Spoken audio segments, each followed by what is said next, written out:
Ma famille, à qui je n'ai pas parlé depuis 10 ans, m'a contacté parce que mon père est mourant. Mais ils m'ont contacté parce qu'ils veulent que je sacrifie mon entreprise pour financer la vie de ma sœur Dorée. Il y a 10 jours, ma famille m'a contacté après 10 ans sans me parler. Je suis une femme de 31 ans, et à 21 ans, juste après avoir obtenu mon diplôme universitaire, j'ai décidé de couper les ponts avec ma famille et de m'éloigner d'eux. La raison était la façon dont ils me traitaient par rapport à ma sœur. J'ai une sœur jumelle, appelons-la Rebecca pour préserver l'anonymat. Elle est 12 minutes plus âgée que moi, et pour une raison quelconque, ma famille l'a toujours traitée bien mieux que moi. Elle est en quelque sorte l'enfant doré de la famille et l'a toujours été. Je ne sais pas pourquoi, mais ma famille l'a toujours préférée, même si j'ai accompli bien plus qu'elle. J'ai toujours été la meilleure élève, meilleure en sport, et même meilleure dans des domaines qu'elle considère comme ses spécialités, comme l'art. Peu importe ce que vous nommez, je suis meilleure. La raison est que j'ai toujours essayé de la surpasser enfant, espérant peut-être que cela pousserait mes parents à m'aimer davantage. Mais si cela a eu un effet, c'est de les amener à m'aimer encore moins, car à leurs yeux, il semblait probablement que je le faisais exprès pour rabaisser ma sœur. Ce n'était pas le cas, honnêtement, je voulais juste qu'ils me montrent le même amour et la même affection que je voyais Rebecca recevoir, mais jamais moi. Ils l'ont toujours soutenue, l'ont inscrite à tous les cours qu'elle voulait, lui ont acheté tout ce qu'elle voulait, et elle a eu mes parents dans sa poche toute sa vie. Pour moi, c'était complètement différent. Chaque fois que je demandais quelque chose, il me disait de ne pas agir comme une enfant gâtée et capricieuse. Même en ce qui concerne l'université, elle a dit qu'elle voulait prendre une année sabbatique, qui a fini par être 3 ans. Elle n'est jamais allée à l'université, donc elle n'a même pas de diplôme. De mon côté, j'ai été accepté dans une école de commerce respectée grâce à mes bonnes notes.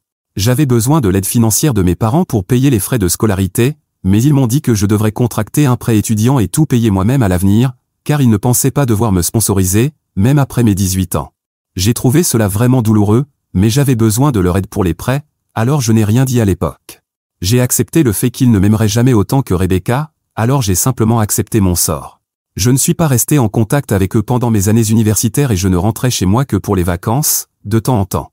Même à ce moment-là, je ne leur parlais pas beaucoup parce qu'après le lycée, je m'étais éloigné émotionnellement de mes parents pour ne pas continuer à être blessé encore et encore. Quand j'étais sur le point d'obtenir mon diplôme, je les ai invités à assister à la cérémonie, mais je n'ai jamais reçu de réponse de leur part. J'ai tout essayé, j'ai essayé de les appeler, je leur ai envoyé de nouveaux emails, et j'ai même pensé à leur rendre visite, mais à ce moment-là, j'avais déjà essayé de les appeler et de leur envoyer des messages, et ils n'avaient répondu à aucun de ces moyens de communication. Je me suis donc dit qu'ils ne voulaient simplement pas venir. Ce n'est qu'après la cérémonie que j'ai découvert par certains membres de ma famille qu'ils ne pouvaient pas venir parce que ma cérémonie de remise de diplôme était le même jour que le premier jour d'école d'art de ma sœur. Bien sûr, son premier jour à 21 ans était beaucoup plus important que ma cérémonie de remise de diplôme, donc ils ne pouvaient pas la laisser seule ce jour-là. C'était fou parce qu'elle n'assistait même pas à une institution réputée, elle prenait des cours d'art au collège communautaire voisin, qui se trouvait littéralement à une demi-heure de notre maison. Je pense que ce jour-là, j'ai réalisé que mon existence n'avait aucune importance pour eux et qu'ils préféreraient que je ne les contacte plus jamais. Le message était clair et l'a toujours été, mais ce jour-là, j'ai décidé que je n'avais pas besoin de faire semblant d'avoir une famille juste pour me rassurer. En fait, ne pas avoir de famille était probablement mieux que d'en avoir une comme celle-là, alors j'ai cessé de parler à mes parents, je les ai bloqués partout, et j'ai tout arrêté. J'ai fait de même avec ma sœur parce que Rebecca et moi n'avons jamais eu une bonne relation. En raison de l'amour et de l'affection qu'elle recevait de mes parents, elle a toujours supposé qu'elle était meilleure que moi, même si j'avais de nombreuses preuves pour prouver le contraire. J'étais meilleur qu'elle dans tous les domaines, et je pense qu'elle le savait, ce qui expliquait pourquoi elle était si peu sûre d'elle en ma présence et essayait toujours de me rabaisser. Eh bien, le karma a frappé, car maintenant je suis dans une bien meilleure position qu'elle dans la vie. Elle a toujours été assez arrogante et prétentieuse à propos de tout, donc nous ne nous entendions jamais bien, et je ne regrette pas de l'avoir bloquée et d'avoir coupé les ponts avec eux tous. Après cela, je n'avais vraiment aucun soutien financier et je devais me préoccuper de rembourser ma dette étudiante, alors j'ai pris la première opportunité d'emploi qui se présentait. Depuis lors, j'ai travaillé pour prouver à moi-même et à tout le monde que je suis assez bien seul et que je n'ai pas besoin de mes parents pour survivre. Les choses ont été difficiles au début, mais j'avais beaucoup de bons amis de l'école qui étaient toujours là pour moi et me soutenaient. Aujourd'hui, je suis dans une très bonne situation, tant financièrement que mentalement. Depuis 5 ans, je travaille pour une entreprise de produits véganes. Récemment, j'ai envisagé de lancer ma propre entreprise. Je m'intéresse vraiment au mode de vie vegan et j'ai étudié le sujet de manière approfondie au cours des dernières années. Bien que je ne sois pas moi-même vegan, je crois que c'est un marché énorme à explorer. J'ai envisagé de démarrer quelque chose par moi-même depuis quelques mois, et j'ai parlé à certaines personnes qui sont prêtes à se joindre à mon projet. Le plan était de commencer à travailler sur mon modèle d'entreprise et de tout planifier dans les prochains mois, puis de quitter mon travail une fois que j'aurai quelques investisseurs à bord et de lancer ma propre entreprise. Mais la semaine dernière, j'ai appris par ma famille que mon père était sur son lit de mort et que je devais aller le voir. Cela faisait 10 ans que je n'avais parlé à aucun membre de ma famille, et j'ai été très surprise qu'il me contacte. Quand j'ai appris que mon père luttait contre un cancer depuis 3 ans, je n'ai pas hésité à tout laisser tomber et à rentrer chez moi. Malheureusement, il était déjà trop tard, il était dans un état vraiment grave, et il n'y avait plus de retour en arrière possible. Probablement dans un ultime effort pour se réconcilier avec moi, ou peut-être juste pour parler de ma sœur, ils m'ont invité à lui rendre visite une dernière fois. Quand je l'ai vu, j'ai failli craquer à l'hôpital parce que je ne l'avais jamais vu dans cet état. Ma mère m'a prise dans ses bras, et c'était vraiment douloureux, honnêtement. Pendant un moment, j'ai oublié tout ce qui s'était passé dans le passé et je me suis seulement inquiété pour mon père et s'il allait s'en sortir. Rebecca était aussi là, mais je ne lui ai pas parlé parce qu'elle n'a fait aucun effort pour me parler. Elle a juste fait une grimace et s'est assise dans un coin tout le temps que j'étais là. Ma mère m'a parlé et m'a raconté l'histoire de mon père, mais Rebecca était la seule personne à faire comme si je n'étais même pas là. Cela m'a vraiment dérangé, alors je ne lui ai pas parlé. De toute façon, je ne l'aime vraiment pas, et je n'ai aucun intérêt pour ce qu'elle fait. Je pensais qu'il était tout à fait normal que nous ne nous parlions pas, et personne dans la famille ne semblait se soucier de notre comportement parce qu'il connaissait le genre de relation que j'avais avec ces personnes. Cela s'est passé il y a seulement une semaine, et 2 jours plus tard, mon père est décédé. Tout le monde savait qu'il ne tiendrait pas beaucoup plus longtemps, donc ma mère et ma sœur avaient déjà fait les arrangements funéraires. Il n'a pas fallu longtemps pour tout boucler, donc j'ai pu rentrer chez moi. Mais malheureusement, on m'a fait accepter quelque chose que je ne voulais vraiment pas faire. Avant que mon père ne décède, le 2e jour de ma visite, Rebecca est rentrée chez elle parce qu'elle était vraiment épuisée. À un moment donné, il n'y avait que mes parents et moi dans la chambre d'hôpital. Ils ont commencé à me parler de mon travail. Je pensais que c'était quelque chose d'innocent et je n'y ai pas accordé beaucoup d'importance parce que mon père était littéralement sur son lit de mort. Je ne pensais pas qu'il pouvait planifier quelque chose de néfaste à ce moment-là, alors je leur ai dit que je travaillais dans une entreprise très prospère depuis 2 ans et que je m'en sortais bien. Ils m'ont félicité, mais ensuite ils ont commencé à me parler de la situation difficile de Rebecca. Ils m'ont dit qu'elle avait abandonné le collège communautaire après les premiers mois et qu'elle n'avait pas réessayé.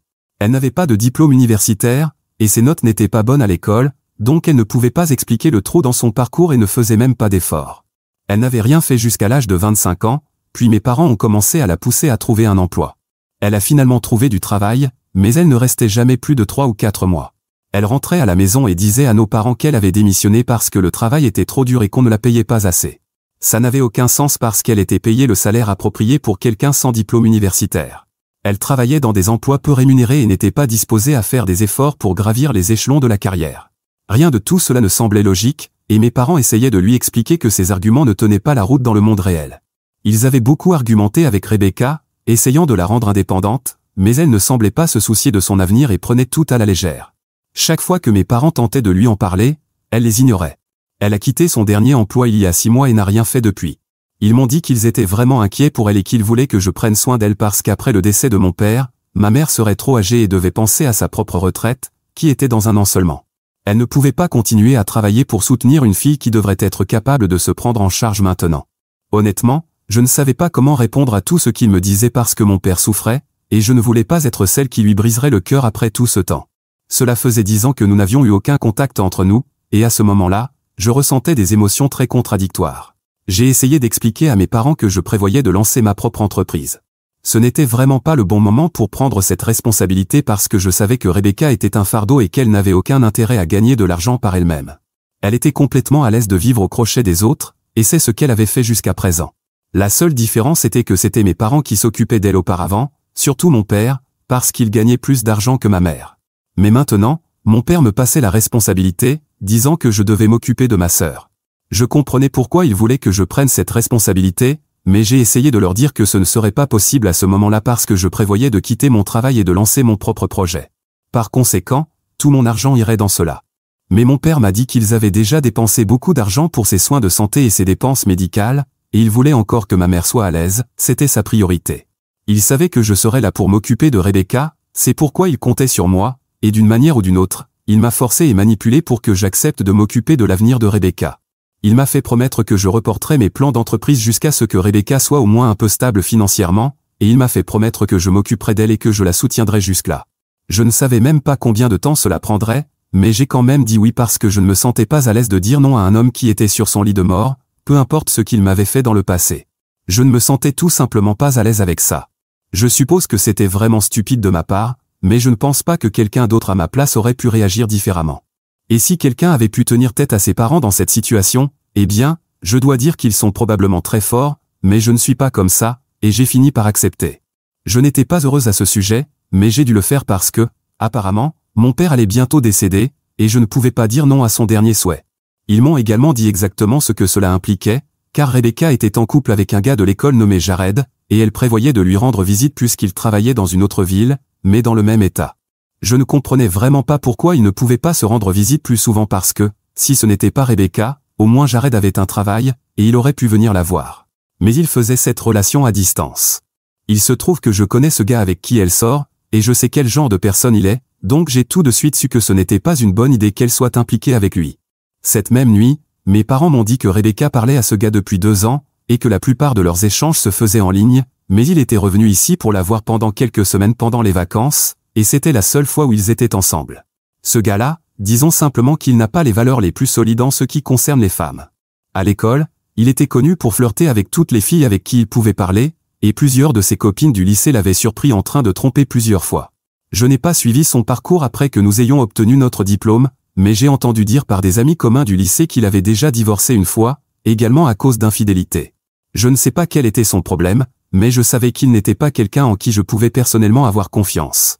J'ai essayé d'expliquer cela à mes parents aussi, mais ils m'ont dit que Rebecca semblait vraiment l'apprécier et qu'ils les avaient vus ensemble pendant ses visites à la maison, et ils croyaient qu'ils étaient faits pour être ensemble parce qu'ils semblaient absolument parfaits et vraiment amoureux.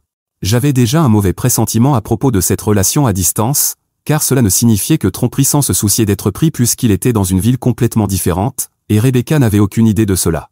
Mes parents m'ont dit qu'ils voulaient que je paie ses billets d'avion pour aller le voir dans les semaines à venir, car ils savaient qu'elle serait assez faible après le décès de notre père. Comme ils voulaient que quelqu'un soit avec elle, et que ma mère serait trop occupée avec les démarches administratives après la mort de papa, et que je devrais évidemment retourner à mon travail, elle aurait besoin de quelqu'un à ses côtés, et ils voulaient que ce soit son petit ami. J'ai fait de mon mieux pour leur dire quel genre de personne il était et les ai avertis des conséquences.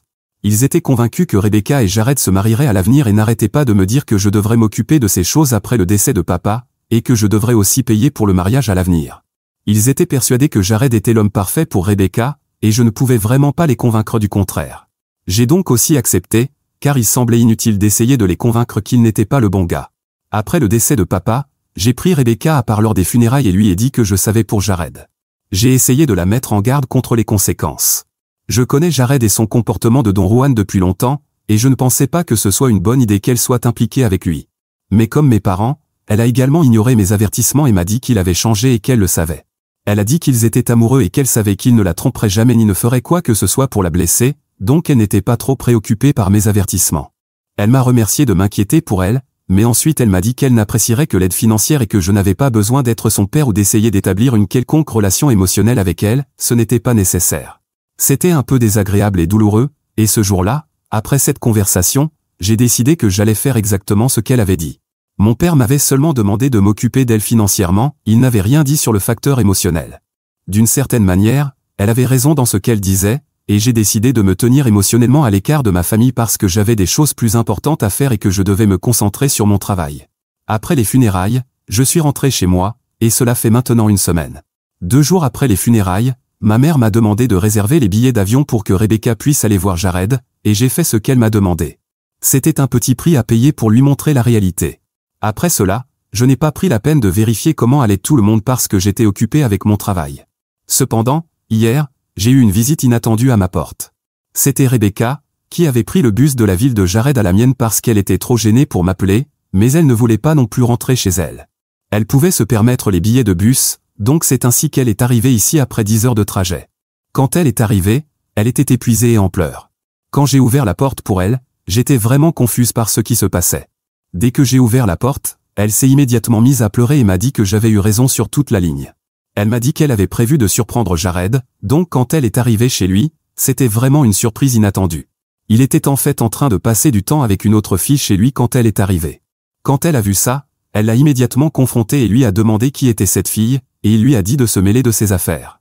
Il a ensuite dit qu'il n'était pas exclusif et qu'il était libre de faire ce qu'il voulait quand elle n'était pas chez lui, donc elle n'avait pas le droit de lui poser des questions sur sa vie là-bas. Cela l'a évidemment mise en colère parce que, dans son esprit, ils étaient ensemble depuis 2 ans, et elle était complètement engagée envers lui et pensait au mariage.